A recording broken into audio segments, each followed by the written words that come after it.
Channel सीनो geography classes.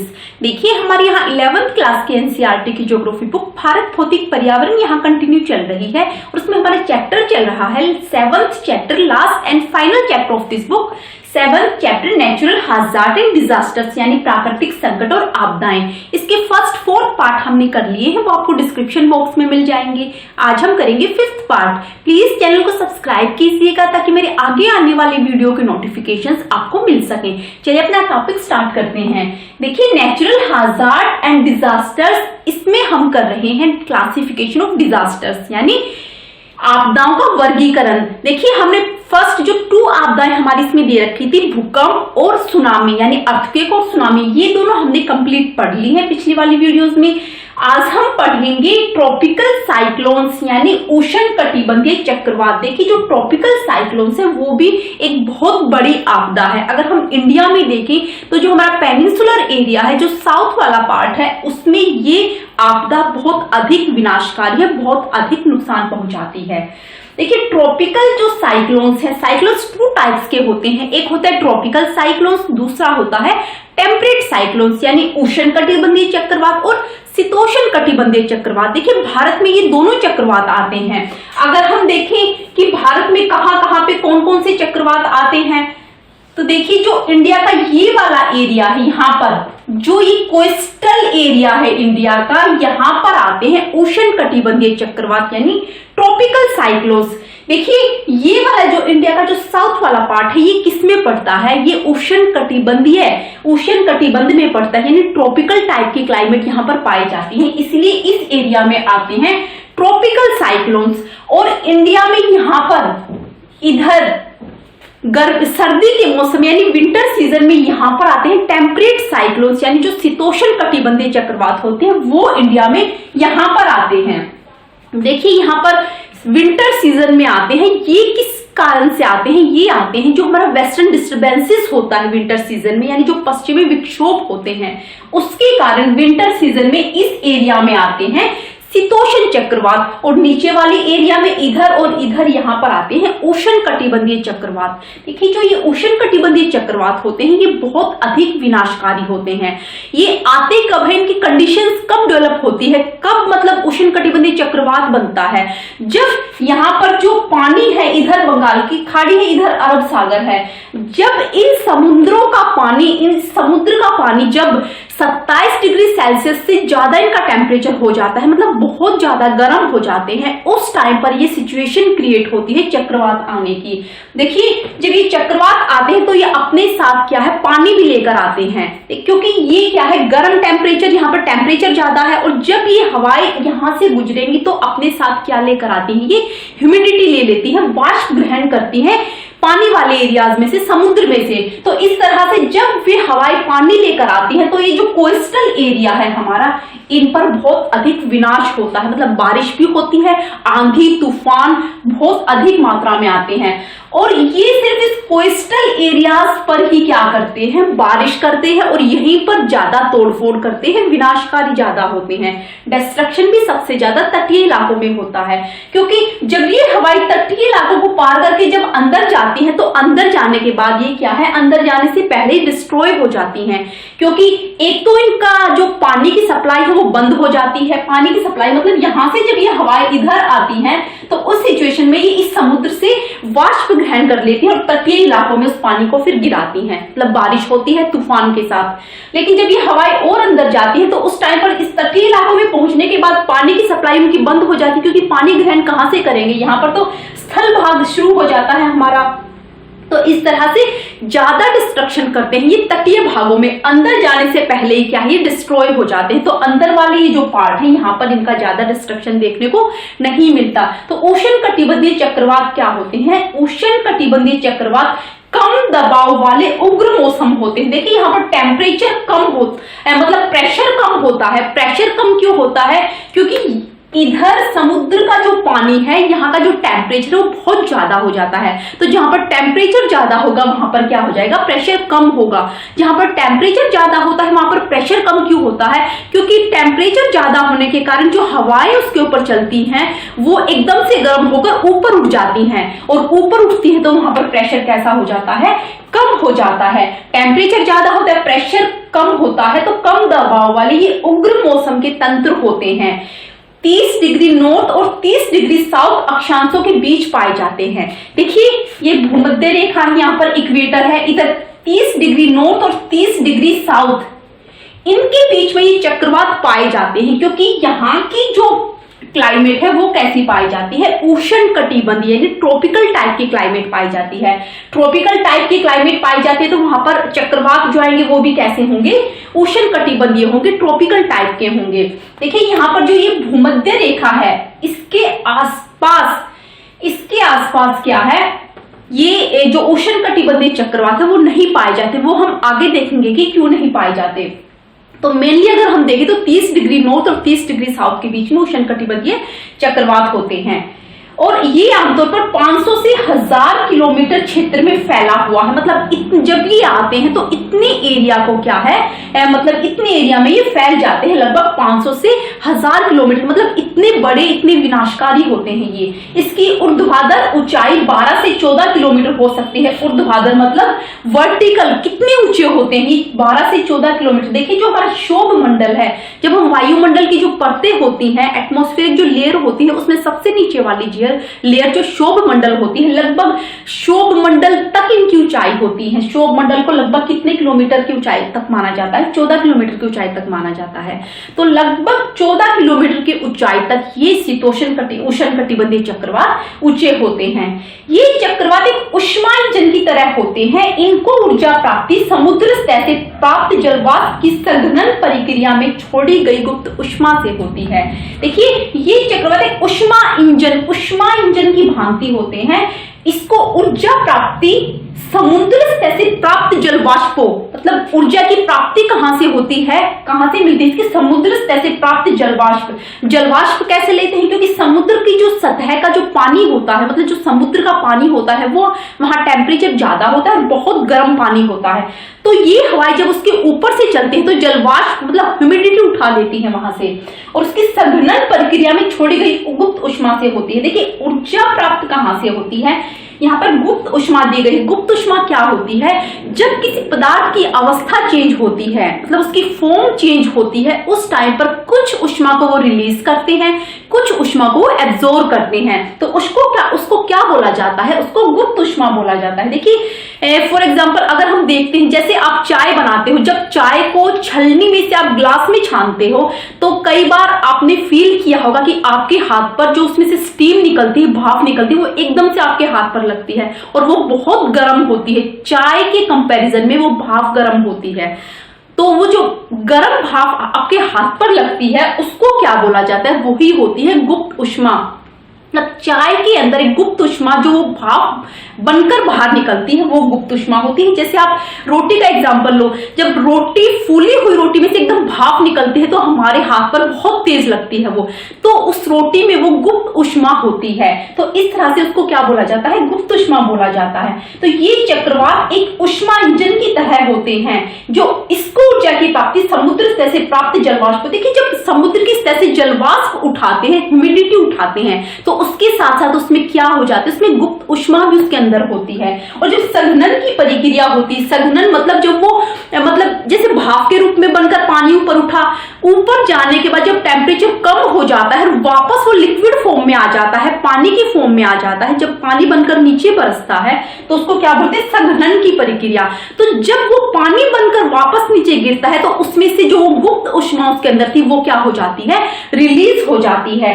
तो इसमें यही बताया गया है कि ये चक्रवात ऊष्मा इंजन की तरह कार्य करते हैं। इनको ऊर्जा प्राप्ति समुद्र सतह से प्राप्त जलवाष्पों की संघनन प्रक्रिया से छोड़ी गई गुप्त ऊष्मा से प्राप्त होती है। देखिए नेक्स्ट इसमें बताया गया है कि जो ट्रॉपिकल साइक्लोन्स है उनका ओरिजिन कैसे होता है, कैसे उनकी उत्पत्ति होती है, उनके बारे में वैज्ञानिकों में भी मतभेद है। मतलब साइंटिस्ट भी कंफ्यूज हैं कि किस तरह से उष्णकटिबंधीय चक्रवात बनते हैं। इनकी उत्पत्ति के लिए निम्न प्रारंभिक परिस्थितियां होना आवश्यक है। कौन कौन से सिचुएशंस ऐसी क्रिएट होती हैं जिससे उष्णकटिबंधीय चक्रवात आते हैं? देखिए, लगातार और पर्याप्त मात्रा में उष्ण और आर्द्र वायु की सतत उपलब्धता, जिससे बहुत बड़ी मात्रा में गुप्त ऊष्मा निर्मुक्त होती है। तो लगातार कंटिन्यू क्या होना चाहिए? तो उष्ण यानी गर्म वायु और एक आर्द्र वायु, इनकी सतत उपलब्धता, लगातार ये इस तरह की वायु मिलती रहे। उष्ण कैसे होगी? क्योंकि वहां का टेम्परेचर क्या है?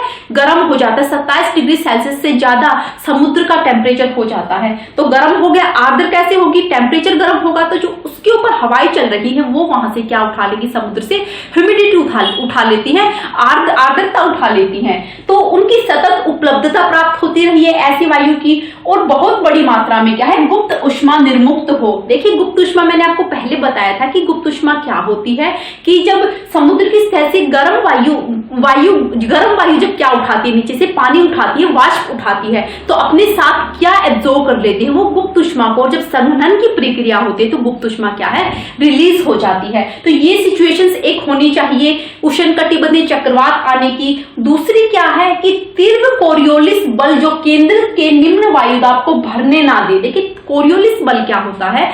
कोरियोलिस बल होता है due to the rotation of the earth, मतलब पृथ्वी का जब घूर्णन होता है, पृथ्वी के घूर्णन के दौरान वहां पर एक फोर्स क्रिएट होता है जिसको कोरियोलिस फोर्स कहा जाता है। मतलब कोरियोलिस फोर्स क्या करता है? ये नॉर्थ में जो चीज होती है उनको दाईं तरफ मोड़ देता है, यानी राइट साइड की तरफ मोड़ देता है, और जो साउथ में जो चीजें होती है उनको बाईं तरफ मोड़ देता है, यानी लेफ्ट साइड की तरफ मोड़ देता है। तो इस तरह से तीव्र कोरियोलिस बल जो केंद्र के निम्न वायुदाब को क्या है? भरने ना दे। और भूमध्य रेखा के पास 0 से 5 डिग्री कोरियोलिस बल कम होता है, इसीलिए यहाँ चक्रवात उत्पन्न नहीं होते। देखिए, भूमध्य रेखा के पास जो हमारे 0 डिग्री इक्वेटर है, इसमें 0 से 5 डिग्री क्या है? कोरियोलिस बल कम होता है। क्यों कम होता है? देखिए, यहाँ का जो टेम्परेचर है भूमध्य रेखा पर, क्योंकि यहाँ पर क्या है? सन की रेज सीधी पड़ती है, तो भूमध्य रेखा के आसपास क्या होता है? टेम्परेचर बहुत ज्यादा होता है। टेम्परेचर बहुत ज्यादा होने के कारण जो वायु होती है वो एकदम से गर्म होकर वर्टिकली ऊपर उठ जाती हैं। तो एकदम से वायु ऊपर उठेगी तो वहां पर क्या हो जाएगा? फिर जो कोरियोलिस बल का मतलब जो कोरियोलिस बल है वो कम हो जाता है, क्योंकि हवाएं एकदम से ऊपर उठ गई, ना तो वो दाईं ओर मुड़ी ना वो बाईं ओर मुड़ी, एकदम से क्या हो गया? वो ऊपर चली गई ज्यादा टेम्परेचर होने के कारण। तो इसलिए भूमध्य रेखा के पास 0 से 5 डिग्री कोरियोलिस बल कम होता है। अगर कोरियोलिस बल कम होगा तो वहां पर क्या है? चक्रवात उत्पन्न नहीं होते। उष्णकटिबंधीय मतलब जो ट्रॉपिकल टाइप की क्लाइमेट होने के बावजूद भी वहां पर क्या है? ये चक्रवात, उष्णकटिबंधीय चक्रवात उत्पन्न नहीं होते, क्योंकि वहां पर हवाएं एकदम से वर्टिकली ऊपर उठ जाती हैं।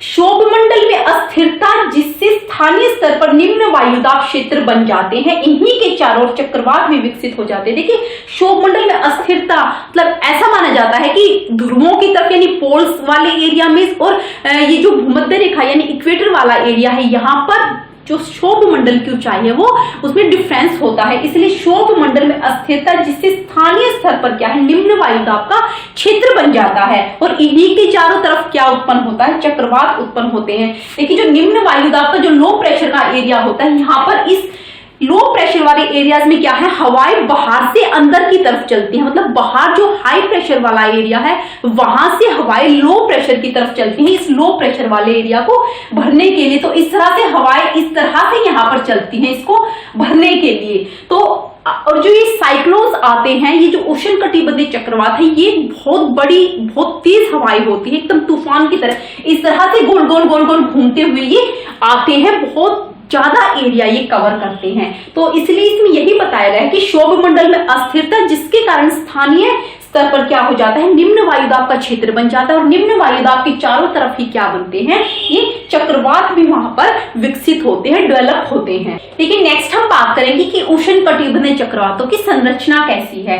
कि उष्णकटिबंधीय चक्रवात में वायुदाब प्रवणता बहुत अधिक होती है। प्रवणता मतलब वायुदाब डिफरेंसेस बहुत ज्यादा होते हैं। चक्रवात का जो केंद्र होता है वो गर्म वायु और निम्न वायुदाब और मेघ रहित क्रोड होता है। अगर चक्रवात का जो सेंटर की बात हम करें तो वहां पर गर्म वायु होती है, निम्न वायुदाब तो होता ही है क्योंकि टेम्परेचर ज्यादा होता है, और मेघ रहित क्रोड होता है।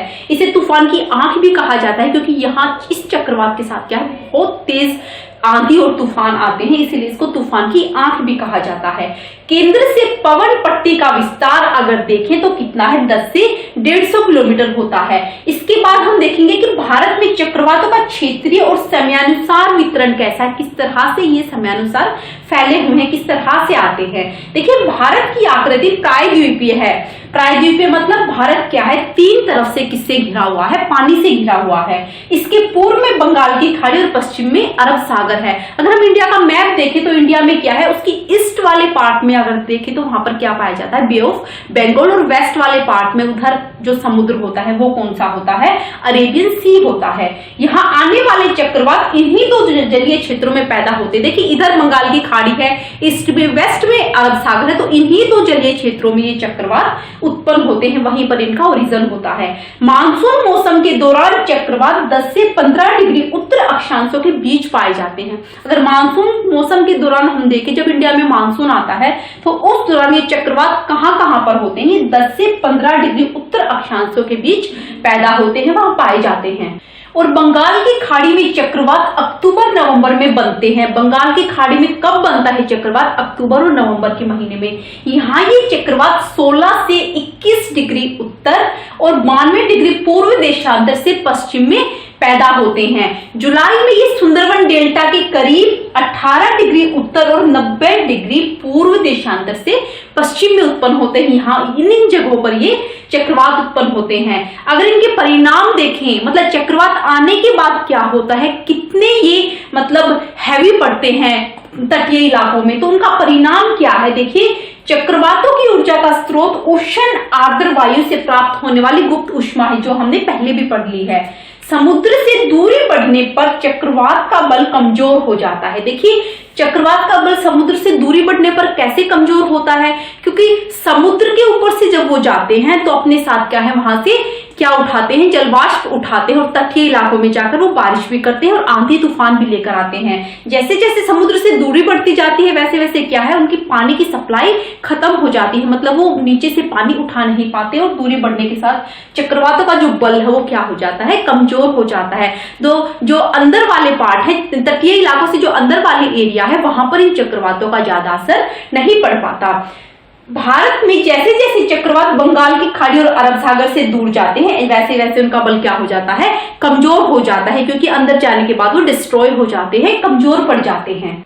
और तटीय क्षेत्रों में अक्सर ये चक्रवात 180 किलोमीटर पर आवर की स्पीड से टकराते हैं। कहां पर टकराते हैं, कोस्टल एरिया में टकराते हैं। इससे तूफानी क्षेत्र में समुद्र तल भी ऊपर उठा हुआ होता है, जिसे तूफान महोर्मी कहा जाता है।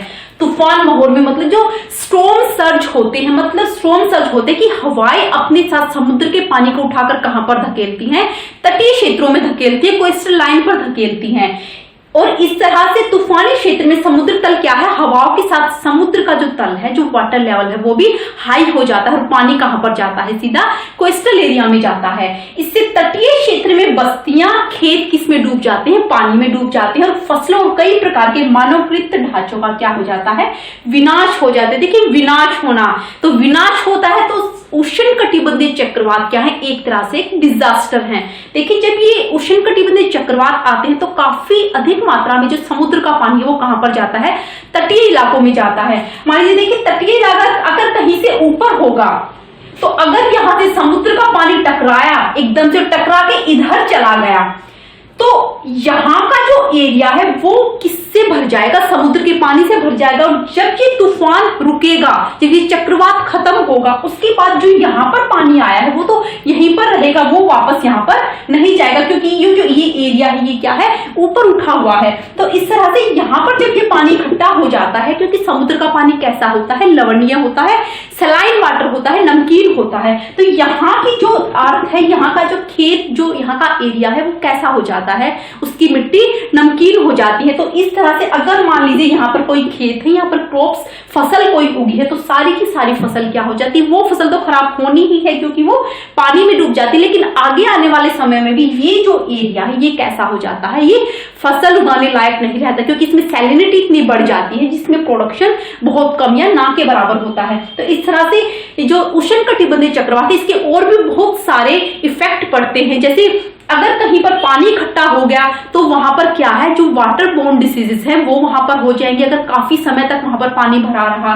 तो इस तरह से ये जो डिजास्टर है ये भी तटीय इलाकों में बहुत बड़ा डिजास्टर है, जिससे बहुत अधिक मात्रा में क्या है, डिस्ट्रक्शन होता है, लाइफ का भी विनाश, मतलब लाइफ और प्रॉपर्टी दोनों का इसमें लॉस होता है, आदमी भी मरते हैं, क्योंकि एकदम से जब पानी ऊपर आता है, कई कई फुट तक ये लहरें होती हैं, तो एकदम से जब पानी नीचे आता है तो क्या है, बहुत अधिक मात्रा में वहां पर विनाश होता है। तो इस तरह से उष्णकटिबंधीय चक्रवातों को यानी ट्रॉपिकल साइक्लोन्स को भी एक डिजास्टर की श्रेणी में रखा गया है। तो यहाँ पर हमारा ट्रॉपिकल साइक्लोन कंप्लीट होता है। इससे आगे जो हम डिजास्टर पढ़ेंगे वो पढ़ेंगे नेक्स्ट वीडियो में। आज के लिए बस इतना ही। आई होप ये ट्रॉपिकल साइक्लोन आपको क्लियर हुआ होगा। मिलते हैं नेक्स्ट वीडियो में नेक्स्ट टॉपिक के साथ। Thanks for watching and good bye.